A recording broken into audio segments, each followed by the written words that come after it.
சீரியல்களின் full எபிசோடுகளை Sun டிவியில் ஒளிபரப்பான உடனே எக்ஸ்க்ளூசிவாக சன் நெக்ஸ்டில் மட்டும் ஃப்ரீயா பாருங்கள். என்னடா உன் மனைவி பேசின பேச்சு பத்தாதுன்னு நீயும் என் மனசு உடைக்க வந்திருக்கியா? ஆதிசங்கரி ஒன்னு அப்படி பேசிருக்க கூடாதுடா. அவ சார்பா நான் உங்ககிட்ட மன்னிப்பு கேட்டுக்கிறேன். டேய், உன் மனைவி சார்பா என்கிட்ட மன்னிப்பு கேட்கறத விட உன் மனைவி பேசுனது தப்புன்னு போய் உன் மனைவிக்கு ஒரு ஆம்பளையா உணர்த்துடா.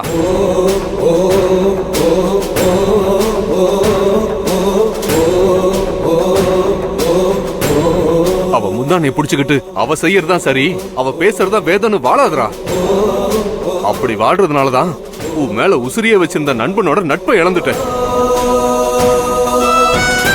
அப்படி வாழ்ந்ததுனாலதான் என் மனைவி உன் தங்கச்சி உன் மேல வச்சிருந்த பாசத்தை இழந்த.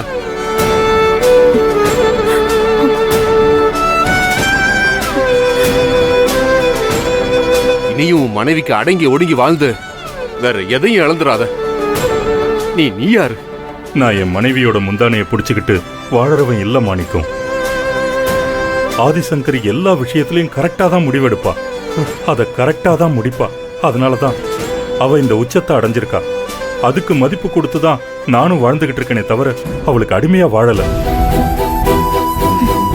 அடிமையா வாழலனா நான் என் உரிமையை கேட்டு உன் வீட்டுக்கு வந்தப்போ நீ என்ன பண்ணிருக்கணும்?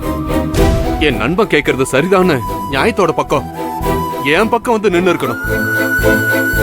என் மக கலைவாணிய உன் வீட்டு மருமகளா ஏத்துக்கிட்டு இருந்திருக்கணும். ஏன் அது உன்னால முடியல? எவ்வளவு ஒருத்தி உன் மகனுக்கு மனைவியாக்க போறியே, உன் மகன் உயிரை காப்பாத்தி இன்னைக்கு உன் மகன் இந்த உலகத்துல இப்படி ஒரு வாழ்க்கை வாழ காரணமா இருந்த என் மகளை ஏன்டா கைவிட்ட? உன் நெற்றிக்கண்ண திறந்து கொஞ்சம் யோசிச்சு பாரு. மாணிக்கம், நீ என்ன புரிஞ்சிக்கவே இல்லடா. உன்னை நான் நல்லா புரிஞ்சுக்கிட்டேன்டா. ஆனா என்னதான் நீ துளி அளவு கூட புரிஞ்சுக்கல.